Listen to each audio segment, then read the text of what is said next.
안녕하세요. 민글라와 주말에 수진 피바르신. 오케이, 알람 민글라와 저는 민간 피바르. 리마 소인 수진우가 코리아 그로마이 유스 인터미디에이의အခန်း 10 ပိုင်းတစ်ကလေးလာမှာပါဒါပေမဲ့အခန်း 10 ရဲ့ခေါင်းစဉ်လို့ရင်ဖတ်ကြည့်ကြည့်ပါမယ်အခန်း 10 ရဲ့ခေါင်းစဉ်က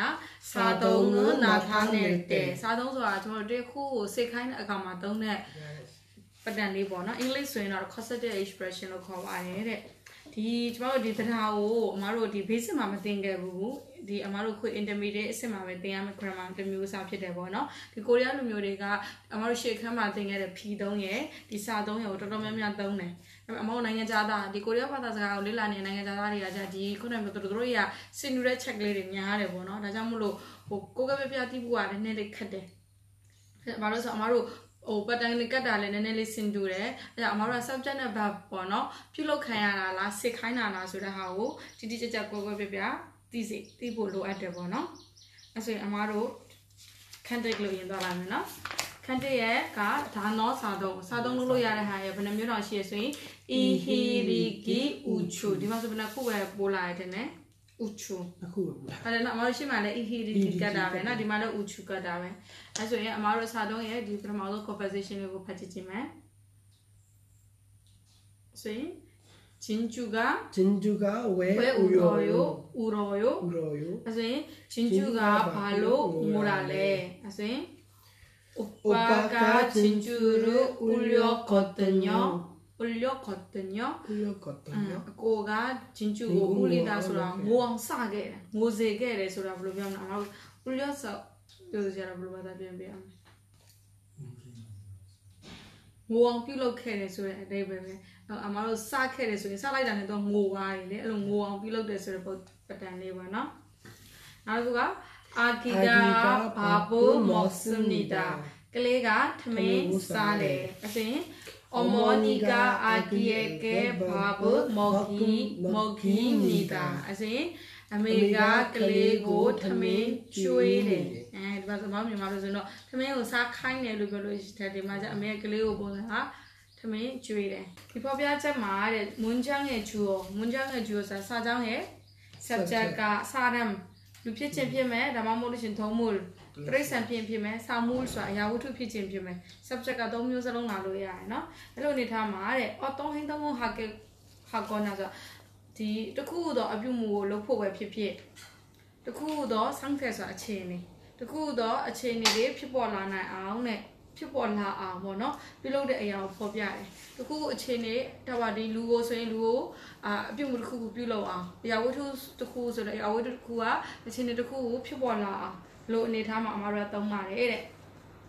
ဒီမှာဆိုရင်တော့အမားတို့ဒုံးစာရဲ့ဟေုံးစာနှစ်မျိုးစလုံးသုံးလို့ရတယ် verb ရော adjective ရောနှစ်မျိုးသုံးလို့ရတယ်အဲ့ရနာမှာတော့အမားတို့ he he uchu ဆိုပြီးတော့ကတ်တယ်နော်အဲ့ဆိုအမားတို့ကြည့်မယ်ဒုံးစာမှာဆိုရင် mokta ဆိုရင်Mokta Mogida ဆိုရင်စားစေတယ်ပေါ့နော်ကျွေးသည်ဆိုတဲ့ပုံစံမျိုးဖြစ်တယ်ပေါ့နောက်တစ်ခုက Anta Anchita ဆိုထိုင်နေ Ulda Ulida ငိုစေတယ်ကျတော့အမတို့စရနောက်တဲ့စပုံစံမျိုးပေါ့နော်နောက်တစ်ခု Utta Ukida ကိုရီအောင်လုပ်တယ် Keda Keuda ဆိုရင်နှိုးတယ်ကိုကလည်းကိုဆိုရင်နိုးသည်သူများကဘယ်လိုမျိုးတခုပါလဲဆိုအမားတို့ကနှိုးသည်နော်နေတာနုချူဒါဆိုရင်နောက်ကျဘယ်လိုပုံကနောက်ကျတယ်ပေါ့နော်အဲ့လိုနောက်ကျစေတယ်အဲ့အမားတို့ကဒီမှာမကြခဏသုံးတယ်စာသုံးစာအောက်ပိုင်းနဲ့တူပါပဲတဲ့အဲ့ဆိုရင် mokta mokhita အဲ့အမားတို့ဒီ e တစ်ကြောင်းလုံးပဲအရင်ဖတ်လိုက်မယ်နော် mokta mokhita jukta jukida boda boida sukta sukida nokta nokida kurta kurida butta buchida အဲ့ဆိုမသိရလေပါလားsukta တည်ရနော် sukta sukida အမားတို့ဒီ sukta ဆိုတာသူ့ရဲ့ဒီ verb သဘောတရားကအမားတို့ passive နေတာမှာပါ link တယောက်စီကနေ link နဲ့ပုံစံမျိုးပေါ့နော် link နဲ့ဆိုကြတဲ့အမားတို့ခံရတဲ့ဆိုတဲ့ pattern မျိုးပါတယ်ကွာအဲကြောင့်မလို့ဒီ sukta က passive ပုံစံမျိုးပဲအမားအဲ့ဒါမှစစ်ခိုင်းတဲ့ပုံစံမျိုးဆိုရင် sukida နော်နောက်တစ်ခု nokta nokida kurta kurida butta buchida အဲ့ဆို he ကိုသားမယ်နော် 나르고 있다 익히다 안다 안치다 눕다 눕히다 입다 입히다 익다 익히다 맞다 막치다 넓다 넓히다 나르고 리소인 알다 알리다 살다 살리다 울다 울리다 듣다 들리다 걷다 걸리다 놀다 놀리다 돌다 돌리다 그리고 기소인 웃다 웃기다 맞다 맡기다 벗다 벗기다 씻다 씻기다 금다 금기다 감다 감기다 남다 남기다 그리고 우선 깨다 깨우다 자다 재우다 타다 태우다 써다 세우다 쓰다 쉬우다 그리고 추수인 늦다 늦추다 낮다 낮추다 야이나 아주 마을의 공간들이 지치네 마을이 사동 소리 법야작리 보거나 디워자리 필요တဲ့အခါမှာအပပုံစံနဲ့ပြုလုပ်ပါတယ်အမားတို့ပုံမှန်အတိုင်းအမားတို့ဖြီတုံးလေးလာတဲ့အတိုင်းဘယ်ဘက်မှာကအမားတို့ edit ပုံစံပေါ့နော်ရိုးကိုကိုတိုင်း subject verb object ပုံစံမျိုးလေးအနေနဲ့သွားမယ်နန်းတုံးပေါ့ကိုကိုတိုင်းပြုလုပ်တယ်ဆိုတဲ့ pattern လေးအနေနဲ့သွားပြီးအမားတို့ကစာသုံးကိုပြောင်းမယ်ဒီချိန်ပြတော့နန်းတုံးလေးကိုရင်ဖတ်ပြမယ်자야시가 웃고 있어요. 하잖아. 아소인 자야가 바뀌니래. 시니래. 아소인 웨이민 씨가 자야를 웃겨서요. 웨이민가 자야고 이세게래. 야, 남이 싹해래 뭐너? 이마저 좀 요시보다 이양 필요해야 돼. 나도 그와 아이들이 깼어요. 저렇게 그래야 노래. 그래서 노래 소인 누가 노래래. 엄마가 아이들을 깨웠어요. 아메가 클레리고 노게래. 나고 물이 끓고 있어. 얘야 순이래. 수영 씨가 커피를 마시려고 물을 끓이고 있어요. 수영아 커피 담으로 예고 좋네. 얘네 좋네. 아주 아마로 디마소인 능동안에 사동자 가마 아마로 디 subject 뭐너? 디 subject가 그날로 이가 으르ဟုတ်ပြီနော်ပထမတစ်ခု subject က ega object ကဆိုရင်အမှားတော့ urut ကပ်ပေးရမယ်ဟုတ်ပြီနော်သူရဘော grammar လေးအတိုင်းပဲလေဒီ and2 ဆိုတာကဟိုဘက်ကနေရင်အမှားတော့ and2 ega and1 ဆိုတာကခုနကဟိုဘက်ကနေကြည့်လိုက်တဲ့လို့ရှိရင် subject မှာကဟုတ်တယ်မလားအဲ့ဒါလေးကို ed ပြန်ကတ်တာနော်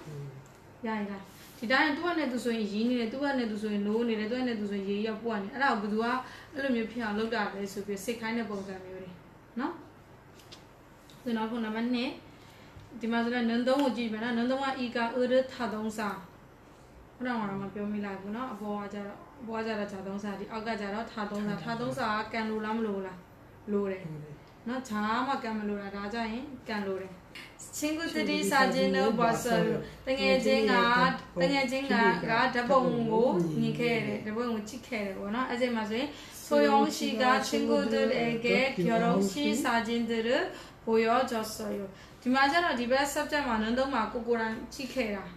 디라인 찍해라. 디베 마자라 소영 씨가 땡해진이 태양고 그의 민글라상 대봉이고 피하케라.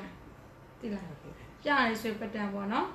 나도가자로 학생들이 책을 많이 읽어요. 장다리가 싸우고 많이 봤대. 그래서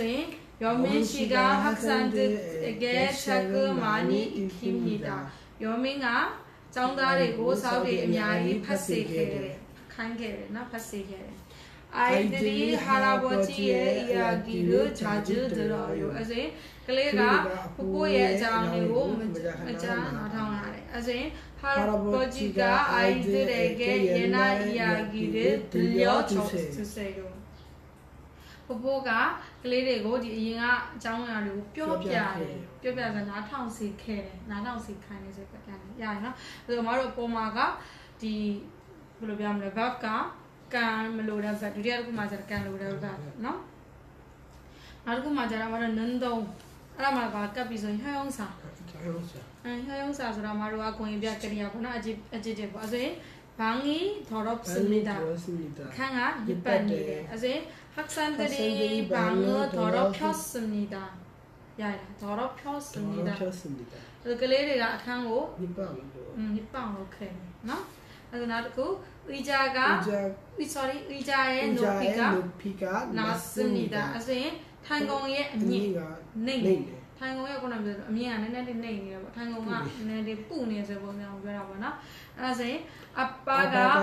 ဥကြရဲ့ Nopiru Nachosnida အဖေကထိုင်ကုန်ရဲ့အမြင့်ကိုနှိမ့်ချပစ်လိုက်တယ်ဘာလို့လဲဆိုကလေးလေးထိုင်လို့ရအောင်အဲ့လိုမျိုးနှိမ့်ချပစ်လိုက်တယ်နော်ဆိုရပြီနော်မော်ဂျီနန်တုံးမှာကဟိုကန်လိုရက်ဘတ်ကမ်မလိုရက်ဘတ်ကိုကြီးပြအကြီးကြီးပေါ့နော်အကြီးကြီးတွေကိုအမတို့ဒီစာတုံးပုံစံပြောင်းတဲ့အခါမှာဆိုရဲဒီ pattern လေးကိုပြပြပေးခဲ့တာဖြစ်ပါတယ်အဲ့ဆိုနောက်ထပ်ပြီးကြည့်ပါမယ်ဒီမှာဆိုရင်နဲ့ဒုံးစာချင်းငယ် verb တွေထဲမှာပေါ့နော်ဖြီသုံးလားစာသုံးလားဆိုတာကိုတဲ့ဒီလိုအနေထားတဲ့ရှိရင်အနေထားမှာဆိုအမတို့က mun mak ကဲဆိုဒီစာကြောင်းရဲ့အဓိပ္ပာယ်မှာခွဲခြားနိုင်တယ်။အဲ့တော့ခုန ihiri ကတ်တာရလည်းနည်းနည်းလေးရလည်းတူနေတယ်ဟုတ်တယ်နော်။အဲ့ဒါမျိုးဆိုဒါကြီးက passive လားဒါကြီးက causative လားဆိုတာကိုစာကြောင်းပေါ်မှာကြည့်ပြီးတော့ခွဲရမယ်။ဒီမှာဆိုကြည့်လိုက်မယ်ပထမဦးဆိုကြ이 책은 많은 사람들에게 읽혔습니다. ဒီစာအုပ်ကတော့လူတွေအများကြီးထံကိုဘာဖြစ်လဲလူအများကြီးကဖတ်ခဲ့တယ်အဲ့ဆိုအမတို့ကလူတွေအများကြီးကဘာပြုလုပ်ချင်းခံရဟုတ်တယ်နော်ဒီမှာဆိုလည်းကြည့်လိုက်မယ်ဆိုဤကဖြစ်နေရလေဟုတ်တယ်မလားဟုတ်တယ်နော်အဲ့ဆိုအမတို့ဒါဘာပတ်တမဲတော့မယ်ဆိုပတ်စစ်နောက်တစ်ခုဆောဆန်နေမိုးရုံစုရဲ့ကဲချက်ကို읽혔습니다ဆီယာမာကရုံစုကိုစာအုပ်ဖတ်ခိုင်းခဲ့တယ်ကွဲလာမသိအဲ့ဆိုအမတို့ကြည့်လိုက်မယ်ဒီမှာဆိုရင်လည်း subject verb မှာက subject ကဒီစာအုပ်ကိုဖတ်ခိုင်းခဲ့တယ်ဟုတ်တယ်နော်ဒီမှာဆိုရင်ချက်ကို 읽혔어요ဒီပုံစံနဲ့은은လားလားပုံစံကိုတစ်ချက်ကြည့်ပြီးတော့လည်းဖြီသုံးလားစာသုံးလားဆိုတော့ခွဲလို့ရတယ်နော်မဟုတ်ဘဲနဲ့ verb ပဲကြည့်မယ်ဆိုရင်တူးနေရလေဟုတ်တယ်မလားပြောင်းတဲ့ pattern နောက်တစ်ခု우리 방에서는 바다가 보입니다အဲ့ဆိုရင်ငါတို့အခန်းထဲမှာကတော့ပင်လယ်ကြီးကမြင်ရတယ်အဲ့ဆိုပင်လယ်ကြီးကမြင်နေဆိုပင်လယ်ကြီးကမြင်ချင်းခံရတာလေဟုတ်တယ်မလားအဲ့ဆိုရင်နောက်တစ်ခုက친구에게 남자친구 사진을 보여주었습니다. 땡겨진이 단 모두 더봉 강리의 더봉고 삐약해. 그래서 나로가 디 두고 들어 미양 별로 배우면 찌바 소리 색하는 봉감이래. 그래서 아마로가 보이다의 시마 사진을 하담나. 디 아버마 소인 보이다의 시마 바다가 꿰람디. 그래서 아마로가 빠르세 피동 소인 디의 시마 이가. 나 뒤로 니니 빨로야. 나 사동 소인 또의 시마 으르. 색하이나 우리 그거로 보 색하이네.အဲ့လိုမျိုးဒီမှာပြင်နော်။နောက်တစ်ခုဖီတုံးမှာစာသုံးရ현태가 같은 좀 많은 쓰이는 것은 ဒီမှာဆိုရင်တော့အမားတို့ကဖီတုံးနဲ့စာလုံးရဲ့ပုံစံနဲ့တူတယ်ပေါ့နော်။အဲ့ဒါတွေကဘယ်လိုပုံစံလေးအများဆုံးတူလဲဆိုအောက်မှာပါတဲ့။ဒီမှာဆိုပုံမှန် verb က boda ဖီတုံးစာသုံးလုံးကဘာလဲလဲ boida boida ပဲ။ dita ဆိုရင်လည်း dedita dedita ikta ဆိုလည်း ikida ikida shikta ဆိုရင် shikida shikida ဟုတ်ပြီနော်။အဲ့ဒါအမတို့အခန်း9မှာဖီတုံးကိုဖော်ပြတဲ့အခါမှာတစ်ချက်တင်ပြမြရှင်ပြီးတော့ရှိပြီပေါ့နော်။အဲ့နံပါတ်1ကိုသွားပါမယ်။စာသုံးနဲ့ဖီတုံးရဲ့ပုံစံကပေါ့နော်။တူနေတဲ့အနေအထားပဲဖြစ်ဖြစ်ဒါမှမဟုတ်လို့ရှိရင်မတူတဲ့အနေအထားမျိုးမှာပဲဖြစ်ဖြစ်တဲ့။ဒီစာသုံးရဲ့အခြေအနေကိုပေါ့နော်။တိတိကျကျဘုံမျိုးဟာကဲဆိုတိတိကျကျပြောချင်တယ်ဆိုရင်အာဝရောချူတာကိုကပ်ပြလိုက်တယ်။ဘောလားမသိနော်။တူနေတဲ့အခြေအနေမှာပဲဖြစ်ဖြစ်တကယ်လို့လုံးဝကိုမတူတဲ့အနေအထားမှာမတော်စာသုံးကိုတိတာလုပ်ချင်ပြီဆိုရင်အဲ့ရဲ့ဘက်မှာမတော်ဘာကပ်ပေးလိုက်လို့ရတယ်ဆိုရင်အော်ရောချူတာကပ်ပေးလိုက်ရတယ်။အဲ့ဖတ်ကြည့်မယ်။လာလာနော်တော်တော်ချင်းကိုရန်ကြီးရရှိချောဆိုရအဲ့ဆိုရင်လာလာကတဲ့ညစ်ပတ်နေတဲ့ဟိုဘယ်လိုပြောမလဲကြောင်လေးကိုရေချိုးပေးခဲ့တယ်။ရေချိုးစေခဲ့တယ်ပေါ့နော်။ရေချိုးစေခဲ့ဆိုကြောင်းလေးရေချိုးတတ်ပါမလားဟုတ်ပါတယ်နော်အဲ့ကြောင့်အမတို့ဒီဘက်တမှာဆိုအမတို့ခုနမြန်မာလိုပြပါတယ်လေရေချိုးပိတ်ခဲ့တယ်ဟုတ်တယ်မလားအဲ့အမတို့ဒီအောက်မှာအော်ရောချစ်တာပြန်မလိုက်တော့လာလာနော်ဒေါ်ရောချင်းကိုရန်ကြီးတို့ကြောချောဆော်ရလာလာကညပတ်နေတဲ့ကြောင်းလေးကိုရေချိုးပိတ်ခဲ့တယ်ဒါနော်အဲ့ဆိုပို့ပြီးတော့စာတော့မပို့တည်တာပါနော်အဲ့ဒါကို엄마는 아이에게 예쁜 구두를 신겼습니다. 메가 클레리 태양고 릴라의 페네리고 시세케레 나 အဲ့ဆိုရင်အမဆိုမတို့က Omano Aieke Yepun Kudure Shingyo Josmida အမေကကလေးတွေကိုတာဖက်နဲ့လေးစီပိတ်ခဲ့တယ်အဲ့ဆိုရင်အမတို့ဒီနေ့မှာဆိုရင်စာသုံးပေါ့နော်စာသုံးလေ့လာခဲ့တာဖြစ်ပါတယ်ဒီမှာဆိုရင်စာသုံးရဲ့နောက်တစ်မျိုးပတ်တန်လေးလည်းရှိရပေါ့နော်ဒါလေးကိုတော့ကျွန်တော်တို့လက်ထက်မှာပြပြပေးသွားမှာဖြစ်ပါတယ်ဟုတ်ကဲ့ပါအခုလို့နောက်တော့ဝေးတဲ့အလုံးကိုကျေးဇူးတင်ပါတယ်အန်ညော